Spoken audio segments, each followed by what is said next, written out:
Salam, mən biologiya müəllimi Məsmə Surxayeva. Bugün sizə qan bölməsinə aid olan yeni bir mövzu haqqında danışacağım. Qan köçürmə və qan qrupları haqqında. Gəlin maraqlıdır hissəsinə baxaq. Görək burada nələrlə tanış olacaq bu bölmə haqqında. Donor, resipient, aglutinogen, aglutinin, rezis faktor və agglutasiya. Bunlar nədir? Öyrənəcəyik bu mövzuda. İlk dəfə qan qruplarını kəşf edən alim Karl Landsteiner olmuşdur ki, o 1900-cü ildə birinci, ikinci, üçüncü qan qruplarını təyin etdi. Və buna görə də 1930-cu ildə alimə Nobel mükafatı verdilər. 1940-cı ildə isə Alexander Wiener ilə birlikdə qanda rezus faktorunu, yəni müsbət və mənfi qan qruplarını kəşf etdi. Dördüncü qan qrupunu isə 1907-ci ildə Yan Yanski tərəfindən kəşf olundu. Əvvəllər insanlara lazım olduqda heyvanlardan qanı köçürürdülər. İlk dəfə 1667-ci ildə insana heyvan qanı köçürülmüşdü. Bu da uğursuzluqla nəticələnmişdi. Sonrakı illərdə də insanlardan insanlara qan köçürmə həyata keçirirdilər. Lakin rezus faktorlarını, qan qruplarını bilmədikləri üçün bu da insanların ölümünə səbəb olurdu. Karl Landsteiner tərəfindən qan qrupları kəşf edildikdən sonra, qanın müsbət və mənfi faktorları kəşf olunduqdan sonra artıq uğurlu nəticələr əldə edildi. Qanı verən insana biz donor deyirik. Qanı alan, yəni köçürülən insana isə qan köçürülən insana resipient deyirik. Deməli, qan verən insan donor adlanır, qanı qəbul edən şəxs isə resipient adlanır. Qan qruplarının kəşfi qan köçürmək üçün düzgün donorun seçilməsini daha da asanlaşdırdı. Bayaq dediyim kimi, yəni əvvəllər heyvanlardan və insanlardan qan köçürülürdü. Qruplar bilmədiyi üçün bu da onlarda eritrositlərdə yapışmaya, hemolizə gətirib çıxarırdı ki, insanın ölümünə səbəb olurdu. Qan qruplarını təyin edərkən insanın eritrositlərinin membranında A və B agglutinogenləri, qanın plazmasında isə bunun əksi, yəni anti-A və anti-B agglutininləri var. Deməli, eritrositlərdə agglutinogenlər, plazmada isə agglutininlər var. Qandakı bu maddələrin müxtəlif kombinasiyasından asılı olaraq insanlarda 4 qan qrupu var. Birinci qan qrupu, ikinci, üçüncü və dördüncü qan qrupu. Burada da bizə şəkildə göstərilib, deməli, birinci qan qrupu sıfırla göstərilib, sıfır müsbət və mənfi ola bilər. İkinci qan qrupu onda zülal A olur. Agglutinogen A'dır, yəni ikinci qan qrupudur, A müsbət və A mənfi. Üçüncü qan qrupunda agglutinogen B'dir, B müsbət və B mənfi. Dördüncü qan qrupunda isə A və B'nin hər ikisi var. Gəlin bunu yaxından öyrənməkdən ötürü bu cədvələ nəzər yetirək. Fəaliyyət hissəsində bizə belə bir cədvəl verib. Deməli, cədvələ diqqətlə baxsaq, bizə eritrosit verib. 4 qan qrupu var. Bunların birinin eritrositlərindəki agglutinogeni göstərib. Əgər eritrositində B agglutinogeni varsa, bu üçüncü qan qrupudur.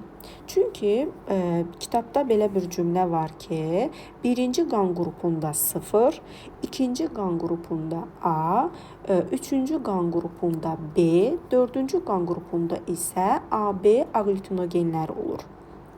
Əgər hüceyrənin eritrositin membranında B agglutinogeni varsa, bu üçüncü qan qrupu insanda.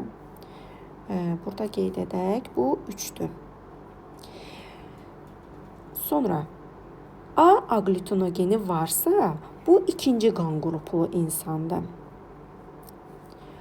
Əgər A və yaxud B agglutinogeni yoxdursa, heç biri yoxdursa, bu 0, yəni birinci qan qruplu insanda. 0 yazaq, bura yazaq.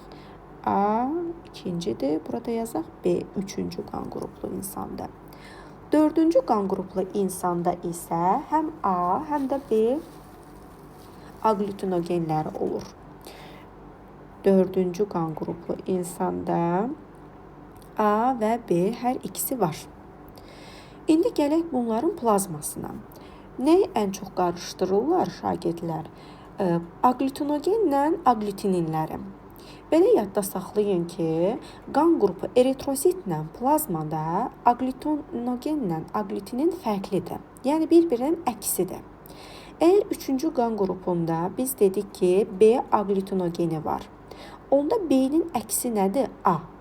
Deməli, onun plazmasında anti-A aqlutinini olacaq. Bax, burada da qeyd olunub.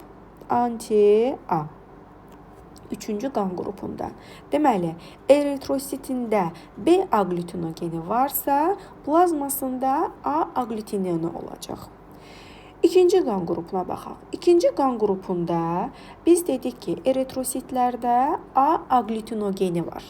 Deməli, A-nın əksi, yəni tərsi B aqlutinini olacaq ikinci qan qrupunda. Çünki bunların ikisi də eyni olsa, yəni B aqlutinogeni olan bir qan qrupunda plazmasında da B aqlutinini olsa, bu zaman onlar bir-birinə yapışar, hemoliz olar və bu da insanın ölümünə səbəb ola bilər. Əgər birinci qan qrupunda biz dedik ki, eritrositində heç bir aqlutinogen yoxdur. Yəni sıfırdır. Amma plazmasında bundan fərqli olaraq hər iki aqlutinin var. Yəni həm A var, həm B var. Şəklə diqqətlə baxsaq, burada görərik ki, sıfır qan qrupu insanın eritrositində biz dedik ki, aqlutinogen yoxdur. Amma plazmasında həm A var, həm B var. Dördüncü qan qruplu insanın isə həm plazmasında yoxdur. Niyə? Çünki onun eritrositlərində A və B aqlutinogenləri var. Əgər eritrositində A və B antigenləri varsa, onun plazmasında aqlutinin olmamalıdır. Və bu da dördüncü. Deməli, burada X-la göstərən bizə üçüncü qan qrupludur. Y-la göstərilən insan ikinci qan qruplu. Z birinci qan qrupludur. K ilə göstərilən isə dördüncü qan qruplu insandır. Ən çox yayılan qan qrupu birinci qan qrupudur. Sonra ikinci, üçüncü qan qrupları geniş yayılır. Ən az yayılan qan qrupu isə dördüncü qan qrupudur. Biz qan köçürmədə bunları nəzərə alırıq. Yəni eritrositlərindəki aqlutinogeni və yaxud plazmasındakı aqlutinini. Tutaq ki, bizə birinci qan qruplu insanın qan köçürməsini verir. Birinci qan qruplu insan bütün qan qruplarına qan verə bilər. Amma yalnız birinci qan qrupundan ala bilər. Yəni bu eritrositini köçürə bilər, plazmasında aqlutinini deyil. İndi o haqqında danışacağım. Gəlin, qanın müsbət və mənfi rezus faktoru haqqında da danışaq. Deməli, əksər insanların eritrositlərinin membranında rezus faktor adlanan xüsusi xassəli zülallar olur. Və belə şəxslərin qanı müsbət rezusludur. Əgər həmin zülallar varsa, rezus faktorlu zülal, bu insanlar müsbət rezuslu qan qrupuna aid olurlar. Həmin zülal yoxdursa, onlar mənfi rezuslu qan qrupuna malikdirlər. İlk dəfə rezus faktorunu əntər makaka meymunlarında tapılmışdı və bundan sonra insanlarda rezus faktorunu qan köçürmədə mühüm rol oynadı. Qan qrupları irsidir, heç zaman dəyişmir ömrümüzün sonuna qədər və qan köçürmə zamanı biz həm qan qruplarını nəzərə almalıyıq, həm də rezus faktorunu. İndi isə mən sizə belə bir cədvəl çəkmişəm. Cədvəl üzərində qan qruplarının təyini haqqında məlumat verim. Deməli, biz hər hansı bir klinikaya analizə gedərkən qan qruplarını təyin olunanda serum üzərinə qanımız damcılanır. Və orada olur A antiteli, B antiteli, bir də anti-D. A və B qanın qrupunu təyin etmək üçündür. Anti-D isə qanın rezus faktorunu təyin edir. Əgər biz, məsəl üçün, birinci qan qruplu insanın qanı Öncə bunu deyim ki, əgər antitellə antigen bir araya düşərsə, aglutasiya baş verir. Yəni çökmə yaranır. Çökmə də belə olur. Bu elə bil çökmə işarəsidir qanın. Bu nöqtələrlə göstərdiyim isə çökmə yoxdur. Məsəl üçün, birinci qan qruplu insanın biz dedik ki, antigeni yoxdur. Nə A-sı, nə B-si yoxdur. Amma onun antiteli var. Antitelində anti-A və anti-B aglutinini var idi. Birinci qan qruplu insanın qanını biz antitel A-nın üzərinə damızdıranda burada heç bir çökmə baş verməyəcək. Çünki bunun antigeni yoxdur ki, həmin aglutinasiya baş versin. İkinci B-yə damızdıranda da yenə çökmə baş verməyəcək. Serum olduğu kimi qalacaq. Bunun A və B-si olmadığına görə bunlarda heç bir dəyişiklik olmayacaq. Amma anti-D-nin üzərinə töksək qanını, bu zaman çökmə baş verəcək. Niyə? Çünki həmin bu D təyin edicisidir. Həmin insanın qanında rezus faktorunu təyin edən xüsusi xassəli zülal var və bu anti-D ilə birləşib aglutasiyaya uğrayacaq. Buna görə də birinci qan qruplu insanın qanını həmin serumda belə görünəcək. Birincidə, ikincidə çökmə olmayacaq, üçüncü anti-D-də isə çökmə baş verəcək. İndi gəlin ikinci qan qruplu, müsbət qan qruplu insanın qanına baxaq. İkinci müsbət qan qruplu insanın qanını təyin edərkən biz dedik ki, ikinci qan qruplu insanda necə idi? A. Yəni bunun eritrositində antigen var idi, A antigeni. Plazmasında isə nə idi? Plazmasında B antiteli idi. Və bu qan qrupunu damızdıranda A-nın üzərinə başlayacaq çökmə verməyə. Çünki həm A antigeni, həm də antiteli arasında çökmə olacaq. Bu çökmə onu göstərəcək ki, bu insan ikinci qan qrupludur. B antitelinə damızdıranda heç bir proses baş verməyəcək. Yəni çökmə olmayacaq. Anti-D-yə də əgər müsbət qan qruplu insandırsa çökmə baş verəcək. Ümumiyyətlə belə yadda saxlayaq ki, əgər anti-D-də çökmə varsa, bu müsbət qan qruplu insandır. Çökmə yoxdursa, mənfi qan qruplu insandır. İndi məsəl üçün üçüncü qan qrupuna baxaq. Üçüncü qan qruplu insan dedik ki, antigeni B-dir, plazmasında isə A antiteli var. A antiteli var. Deməli bu insanın bunu silək. Əgər mənfi, indi mənfiyə baxaq. Mənfi qan qruplu insandırsa, bunun B-yə, A-ya damızdıranda, qanı damcıladanda heç bir dəyişiklik baş verməyəcək. Amma anti-B-yə düşəndə qan başlayacaq burada çökməyə. Yəni belə yadda saxlayın ki, qısacası B ilə çöküntü verir. A qan qruplu insanlarsa, yəni eritrositində A olanlar A ilə çöküntü verir. Anti-D-də müsbətdirsə çökəcək, mənfidirsə çökməyəcək. Yəni çöküntü aglutasiya baş verməyəcək. Dördüncü qan qruplu insanda isə antigen həm A, həm B olduğuna görə burada antitellə anti-B-nin hər ikisində çöküntü baş verəcək. Müsbətdirsə D-si də çökəcək. Amma mənfidirsə D-sində çökmə baş verməyəcək. Ümid edirəm ki, aydındır.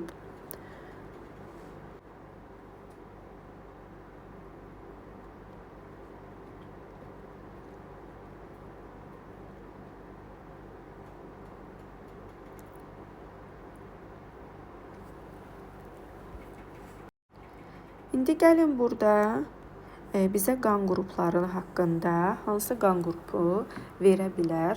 Burada yazılıb. Birinci mənfi qan qruplu insan, sütunla baxsaq görərik ki, bütün qan qruplarına, istər mənfiyə, istər müsbət qan qruplu insana qan verə bilər. Sonra 0 RH müsbət, yəni birinci müsbət qan qruplu insan ancaq müsbətə qan verə bilər. Çünki birinci qan qrupu bütün qan qruplarına antigenini verə bilər. Ancaq birdən ala bilər. Deməli, birinci qan qrupu verə bilər. Birinci qan qrupu 1, 2, 3 və 4-cü qan qrupuna verə bilər. Ancaq ala bilər birinci qan qrupundan.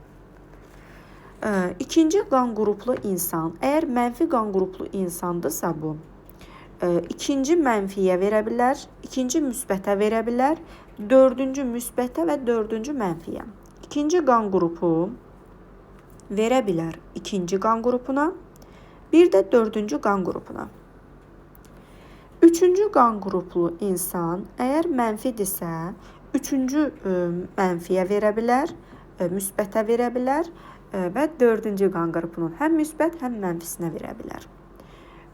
Yadda saxlayaq ki, mənfi qan qruplu insan müsbətə verə bilir. Amma müsbətdən qan ala bilməz. Müsbət mənfiyə verə bilməz. Mənfi müsbətə verə bilər, amma müsbət mənfiyə verə bilməz qanı. Üçüncü qan qruplu insan deməli həm üçüncü qan qrupuna verə bilər, həm dördüncü qan qrupuna verə bilər. Yalnız üçüncü qan qrupundan ala bilər. Üçüncü qan qrupundan alır 3, ancaq 3-ü və 4-ə verir. İndi gəlin dördüncü qan qrupuna baxaq. Deməli, dördüncü qan qruplu insan əgər mənfidirsə, həm müsbət 4-ə, həm mənfi 4-ə qan verə bilər. Ancaq müsbətdirsə, yalnız müsbət qan qruplu insan, yalnız müsbət 4-ə qan verə bilər. Çünki bayaq dediyim kimi, müsbət mənfiyə qan verə bilməz. İndi buradan belə bir nəticəyə gəldik ki, birinci qan qrupu bütün qan qruplarına dedik ki, qan verir. Yalnız birinci qan qrupundan alır. Birdən alır. İkinci qan qrupu ikinci və dördüncü qan qrupuna verir. Yalnız alır 1 və 2-dən. Birdən və ikinci qan qrupundan alır. Bunu başqa rənglə yazın, daha aydın görünsün.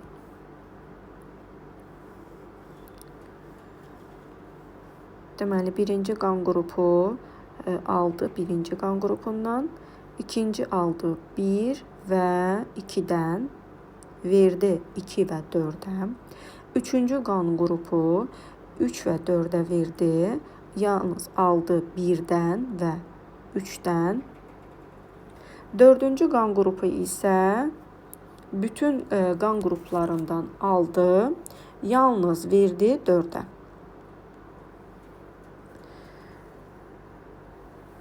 Sonra qan köçürmə, buna görə də qan köçürmə bundan sonra qan qruplarını biləndən sonra daha müsbət nəticələr əldə edildi insanlar arasında.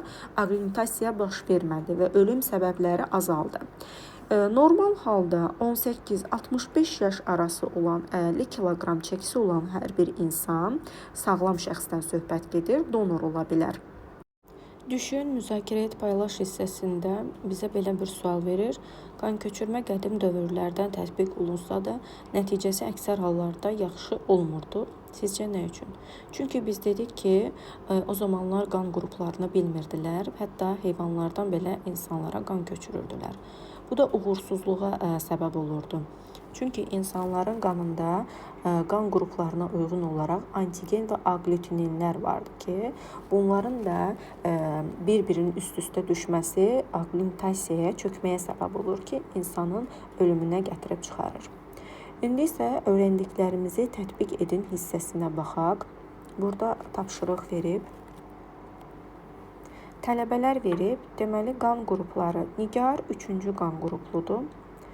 Azər 2-ci mənfi, Cəlil 1-ci qan qruplu, Arif AB müsbət, yəni 4-cü qan qrupludur. Leyla isə 1 mənfidir.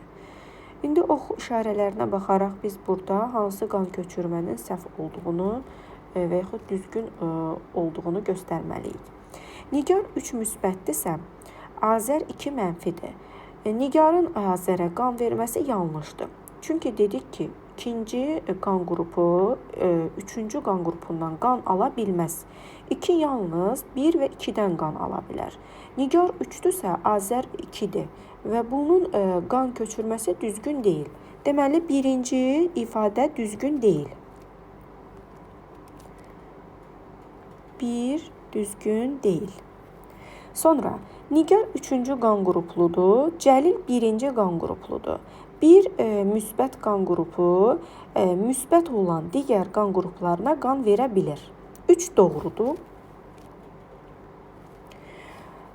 Azər 2 mənfi, Cəlil 1 müsbətdir. 2 mənfi qan qruplu insan bir müsbət qan qruplu insana qan verə bilməz. İlk öncə mənfi müsbətə verir, amma burada ikinci qan qrupundan söhbət gedir. İkinci qan qrupu 1-ə verə bilməz, amma 1-dən ala bilər. Bu da yanlışdır. Sonra, Arif 4 müsbət qan qrupludur. Cəlildən qan ala bilər. Bu doğrudur. 7 doğrudur. Leyla 1 mənfidir. 1 mənfi bütün qan qruplarına verir. 8-ci ifadə doğrudur. Çünki Leyla həm Arifə qan verib, həm Nigara qan verib. Nigar da 3 idi. Deməli, 6-cı ifadə də doğrudur. 1 mənfi həm 3-ə qan verib, həm 4-ə qan verib. Amma Cəlildən qan ala bilməz. Cəlil 1 müsbət idi, Leyla 1 mənfidir. Biz demişdik ki, müsbət mənfiyə qan verə bilməz. Ona görə 5-ci ifadə də yanlışdır. 5-ci oxlan göstərilən xətt. Arif 4-cü qan qrupludur. Nigar 3-cü qan qrupludur. Arif Nigara qan verə bilməz. 4-cü ifadə də səhvdir. Burada düz olanlar 3, 6, 7, 8-dir. Öyrəndiklərinizi yoxlayın hissəsinə gəldikdə, burada da bizə tapşırıq verib. Gəlin suallara cavab verək. Deyir, qan köçürmə hansı hallarda həyata keçirilir? Qan köçürmə ağır, məsələn, əməliyyatlar zamanı, anemiyalar vaxtı, bəzi irsi xəstəliklər var ki, talisemiya kimi, onlara hər ay qan köçürülür. Belə xəstəliklər zamanı qan köçürülmə mümkündür. İkinci, eritrositlərdə A aglutinogeni, qan plazmasında anti-B aglutinini olan şəxs ikinci qan qrupuna və mənfi rezusa malikdir demək olarmı? Əgər eritrositində biz demişdik ki, A aglutinogeni varsa, bu ikinci qan qrupludur. Aglutinogen adısa plazmasında onun əksi B olur. Bu ifadə doğrudur. Bu ikinci qan qrupuna malikdir. Amma bizə mənfi və yaxud da müsbət qan qrupuna aid olmasına aid bir söz yox olmadığına görə biz deyə bilmərik ki, bu insan ikinci müsbət və ya ikinci mənfi qan qrupuna malikdir. Üçüncü, deyir, sxemə əsasən hansı resipiyentlərin qanında aglutasiya baş verə bilər? Yəni çökmə. Bizə cədvəldə donor verib, bir də resipiyent, yəni qanı qəbul edən şəxslər verib. İkinci qan qruplu, yəni A müsbət, ikinci qan qrupudur. Gəlin yazaq. A ikinci qan qrupudur.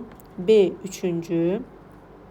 0 birinci, B yenə üçüncü qan qrupudur.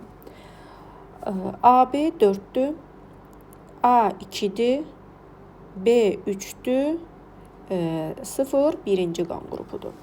İndi donor ikinci qan qruplu insan bir müsbətə qan verə bilməz. Bu səhvdir. İkinci qan qrupu üçüncü qan qrupuna qan verə bilməz. 2 yalnız 2-yə və 4-ə verə bilər. Ona görə bu ox da səhvdir. Yəni burada səhv olanlar dedik ki, budur. Bir də donorun ikinci qan qrupunun üçüncü qan qrupa verməsidir. Sonra birinci qan qruplu insan bir müsbət ala bilər. Burada hamısının üstünə xətt çəkməyək də, çünki bu bir ifadə də var. Belə edək.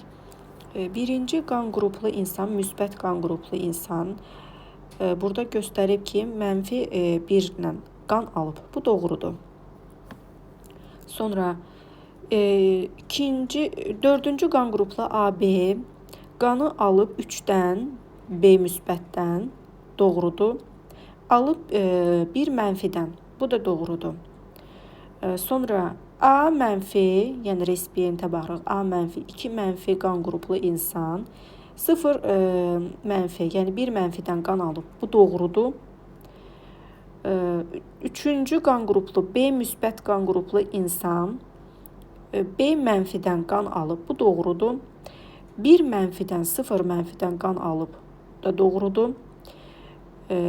B müsbətdən qan alıb. Bu da doğrudur. A müsbətdən qan alıb, bu yanlışdır. Deməli, burada yanlış olan A müsbətin 0 müsbətə qan verməsidir. Bir də B müsbətə qan verməsidir ki, burada çökmə baş verər. Bu dərsdən də bu qədər. Ümid edirəm ki, hər kəs izah başa düşdü. Sağ olun.